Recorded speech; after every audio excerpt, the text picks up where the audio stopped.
Provocation, c'est ça qui commence la pagaille. Imitation, c'est ça qui commence la pagaille. Interprétation, c'est ça qui commence la pagaille. Dérangement, c'est ça qui sème les dégâts. Itimansangi mangana fale wina leke fatada.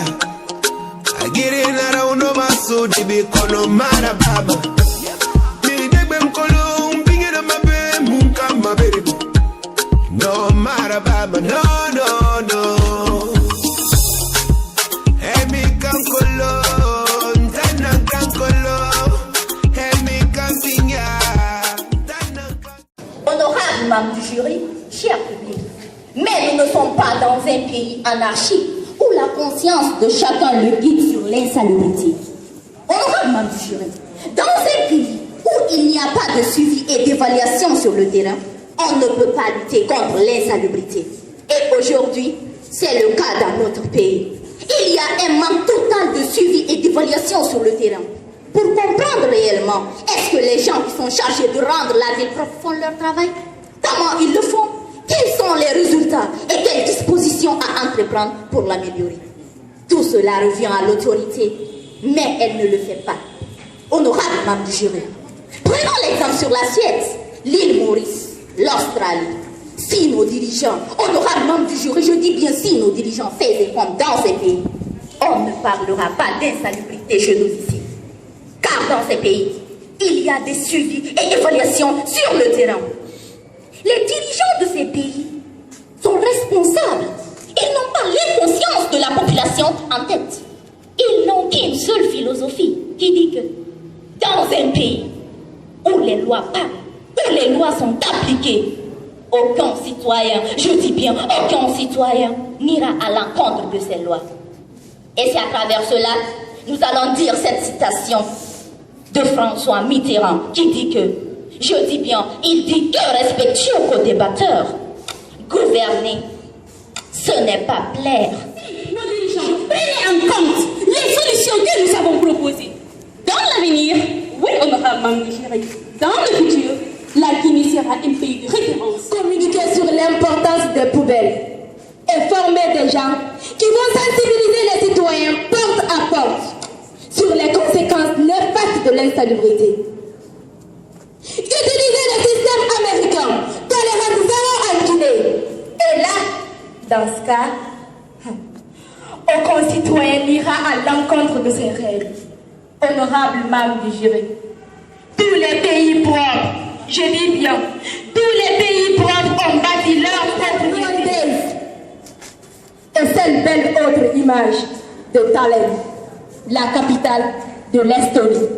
Honorable membre du jury, cher co-débatteur, s'il y avait une stratégie élaborée par l'autorité en place, est-ce que notre pays, notre cher pays, ne serait-il pas propre que cette capitale? Ne serait-il pas propre que Kigali? Honorable membre du jury, cher co-débatteur, je vous laisse. Il vient d'être nommé comme ministre de l'assainissement. Mais une question reste à poser. Est-ce qu'après cette nomination, la Guinée va changer de visage? Un gros point d'interrogation, honorable membre du jury. Nous remercions le restaurant qui n'a ménagé aucun effort pour la réussite de cet événement et permettre aux élèves guinéens de s'exprimer en public. Vraiment, merci à tous. Vous comprenez avec moi la problématique de l'insalubrité que nous parlons ce soir n'est pas liée à sa production, mais plutôt à sa gestion, son cheminement jusqu'à sa transformation. Pour cela, ne ramenez pas le débat sur la population qui n'a aucun moyen et aucune maîtrise sur la gestion des ordures.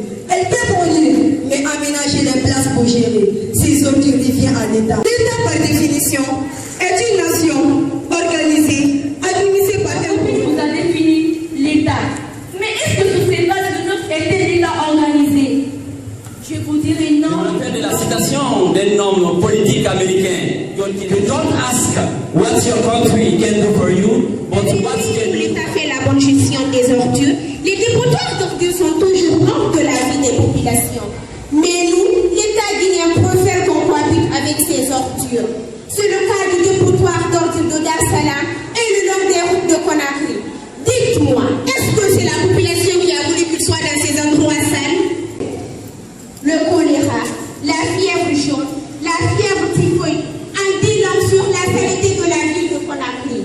Les spécialistes ne les appellent pas d'ailleurs les maladies de la santé. En Europe ou certains pays d'Afrique, produire des ordures est une source de revenus, car il y a les unités industrielles qui sont en place pour la transformation de ces ordures en énergie. On me dira que le Guinée est difficile à changer, à adhérer aux journées d'assainissement. Mais moi qui n'ai pas, je vois ça comme un tape à l'œil, car le Guinée d'aujourd'hui n'est pas celui de 1958. Nous sommes dans un État qui a opté la décentralisation. Quel est le rôle de nos maires élus? Quel est leur domaine de compétence? Si l'État lui-même perd ses repères en privatisant les jeunes Guinéens de leur droit de libre circulation. Simple, allez dotant les rôles de 2 à 3 mois, la Guinée sera propre. Parce que les Guinéens s'y connaissent mieux entre eux à travers leurs chefs qui les sont proches. Pourquoi les citoyens n'adhèrent pas? Les ordures reviendront toujours les retrouver. Parce qu'ils ne sont pas transformés. Leur assainissement n'est visible que dans les endroits où résident les membres du gouvernement. Les autres populations n'ont aucun moyen pour le ramassage et le transport. Bon. Elle vient de dire ici tout de suite que si nous n'assainissons pas, alors qui est le nous là? Nous. Je dirais que c'est la population si nous n'assainissons pas. Parce que comment est-ce que nous pouvons rester ici et accuser l'État? Comme tu as dit, si nous n'assainissons pas, alors nous devons nous mobiliser. Il faut que je te rappelle, parce que tu as dit qu'il n'y a pas que actuellement que dans d'autres pays qu'il y a des usines qui transforment ces ordures pour fournir de l'énergie, de l'électricité. À Djibouti, il y a une usine pour la fabrication de l'engrais. Il vient de mettre cela en place. Donc, c'est pour te dire que l'État est vraiment en train de faire un grand effort, un très très grand effort. Il y a aussi une société qu'on appelle Alberac. Cette société a envoyé une trentaine de camions balayeurs, de camions nettoyeurs aussi. Des déchets partout. Vous imaginez? Est-ce que vous pensez que c'est l'État qui peut assainir tout ça? Dans nos concessions, les ordures ménagères, c'est à nous de prendre nos responsabilités. Dans ta maison, ce n'est pas l'État qui viendra dans ta maison et nettoyer les ordures. Mais si vous rentrez dans les couloirs, vous verrez les ordures. Si vous venez dans les rues, vous verrez les ordures. Dans les caniveaux même, tout près de chez nous, vous verrez les ordures. De chez vous, vous verrez les ordures. Est-ce que ça, c'est l'État qui viendra nettoyer ça? Mais il y a déjà, je veux vous dire qu'il y a un schéma qui est là pour la gestion des ordures. Si on parle de la gestion des ordures, je vais les faire comprendre la gestion des arts. Il y a la professionnalisation des ordures qui est mise en place. Quand on regarde, ça dit au niveau des ménages, des concessions, ce sont les PME qui viennent ramasser ces ordures. Et après avoir ramassé, ils proposent, il y a un point de regroupement. Et après les camions, ça c'est l'État maintenant qui viendra s'en charger. Mais à chaque fois, on nous informe, on nous dit de nous abonner. Et si nous tous nous abonnons au PME, je vous assure, nous verrons que nos rues sont essentielles. Nos rues, c'est aujourd'hui où elle va mettre. Où elle va mettre. Il n'y en a pas. C'est vrai, quand même aujourd'hui, tu dis pas, tu as moins de jeter les ordures. Avant, j'étais là-bas. Quand j'ai vu les poubelles, c'est impressionnant. Moi-même, je suis un citoyen. J'avais un chasseur d'eau. Je suis venu, j'ai trouvé des poubelles un peu partout, mais j'ai monté mettre la terre parce que j'ai trouvé des poubelles. Mais de mon à 36, regardez bien, est-ce qu'il y a des poubelles publiques? Existent? Maintenant, on va mettre. Dites-moi, où on va mettre? Oui, ou bien on va manger ces ordures là, on ne fait pas. Donc, je vais vous dire quelque chose. D'après Martin Luther King, la population a des moyens dans la gestion des ordures, mais c'est limité. Il dit quoi? L'obscurité ne pourra jamais chasser l'obscurité. Seule la lumière peut le faire. Donc la population elle-même ne pourra pas gérer les ordures elle-même sans l'intervention de l'autorité. Et l'assainissement dont vous parlez ici, et ça se fait à la fin de chaque mois, venez juste sur la lion. Et ils font ça comment? Par semaine. C'est ce qu'on appelle, ils appellent ça en anglais weekly sanitation for the people. C'est-à-dire l'assainissement général pour la population. Mais c'est l'autorité qui organise cela. Un français qui s'appelle, il dit quoi? l'État doit être fort pour imposer sa rigueur et sa discipline. Mais si l'autorité n'impose pas sa rigueur et sa discipline, c'est ce qui pousse à la population de faire ce qu'elle fait. Ce n'est pas parce que la population n'est pas consciente, mais c'est parce que l'autorité refuse de s'appliquer dans ça. S'ils mettaient des poubelles qui étaient à Kayou, dans tout Conakry, est-ce qu'on pourra jeter les ordures comme on fait? Comme on fait et où on fait, on ne fait pas. Et l'ordure, comme vous voyez, la cour est propre, partez juste derrière, on a tout déposé là-bas parce qu'on n'a pas où jeter. On prie. On tue les populations. Et vous savez m'arranger. Si tu ne peux pas arranger, alors ne dérange pas. Il dérange ici, il arrange. Il arrange la population. Mon Dieu, si l'autorité met les poubelles dans tous les quartiers de Conakry, au lieu de venir faire, comment dire, au lieu de venir nous dire, ne mettez pas ici, on vient, on prend ces ordures, donc c'est fini, ça n'a pas de sens. C'est l'autorité. Moi, personnellement, je vais soutenir avec ma toute grande énergie que c'est l'autorité. Parce que nous sommes citoyens, on n'a pas les moyens, c'est l'autorité. Comment est-ce que la population peut être à la base? Ou bien vous voulez que la population ne produise plus les ordures? La population peut rester sans produire les ordures? C'est qu'on suivi le journal d'hier à la RTG. Notre président se permet de dire à sa population que maintenant, personne n'a le droit de jeter les ordures dans la rue. Parce qu'ils ont envoyé 50 camions. Qui est plus fort que l'État? Qui est plus fort que l'État? C'est un refus. Est-ce qu'on verra les ordures dans les rues? Mesdames et messieurs, retenez ceci. Personne n'est plus fort que l'État. C'est vous cela. Le philosophe allemand disait, il dit que l'État doit être fort. Pourquoi fort? Pour imposer sa discipline et sa rigueur. Mais comme l'État guinéen pouvait imposer sa discipline et sa rigueur, nous n'avons pas de poubelles. Nous n'avons pas de poubelles. Comment tu veux corriger ton enfant alors que tu ne donnes pas à manger? Comment Dieu le respecte?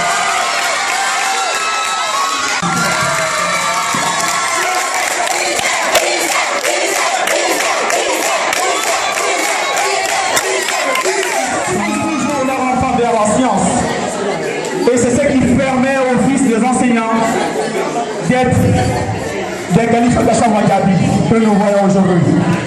D'être des artistes sensibles, d'être des cabas. Des cabas, quand je parle cabas, cabas le fondateur de... Pour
allons descendre à flot.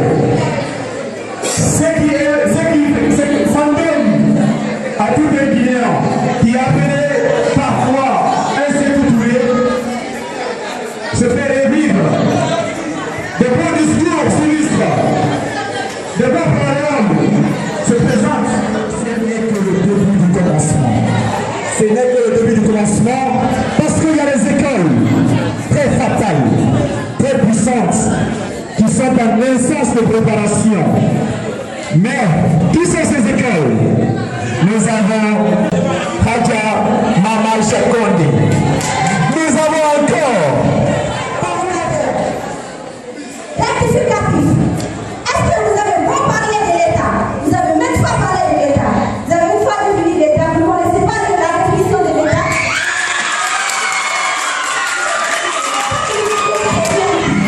Pour l'État, c'est l'ensemble des personnes morales, dotées des pouvoirs, d'institutions, de conservation, de l'intérêt d'une nation.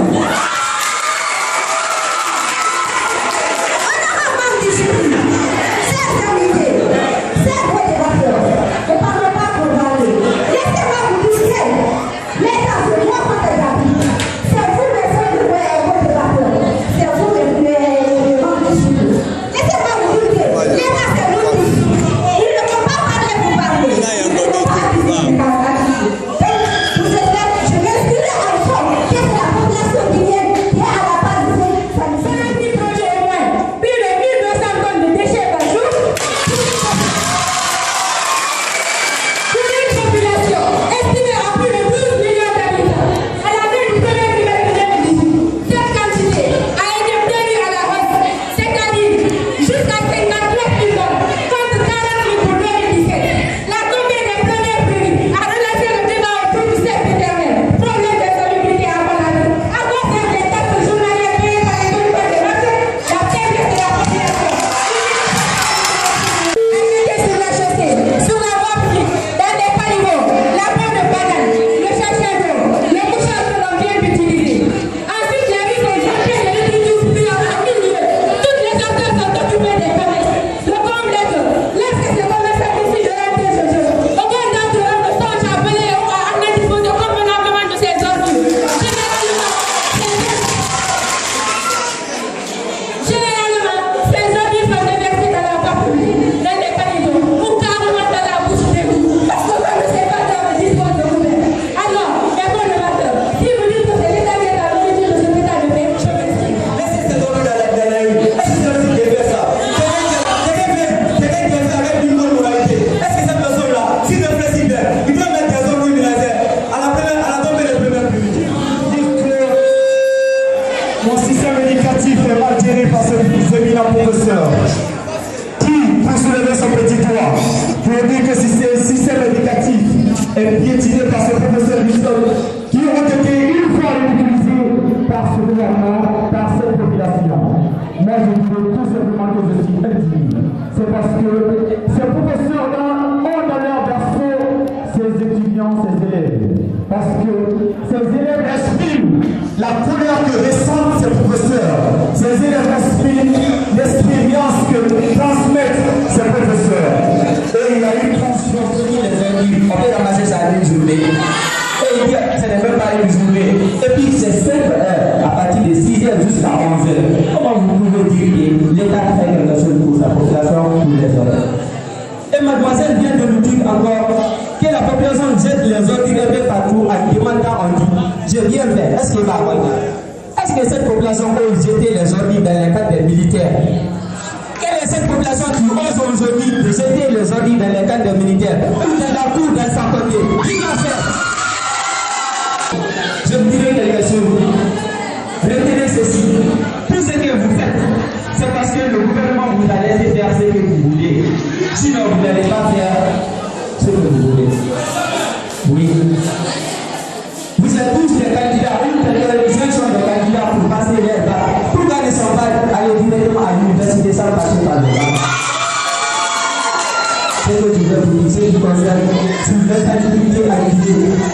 Personne n'a les possibilités, les moyens, plus que le gouvernement. Personne.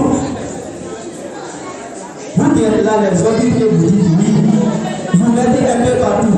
Je suis d'accord avec vous. Mettez vos ordures là. Finalement, où vous allez mettre? Où vous allez mettre?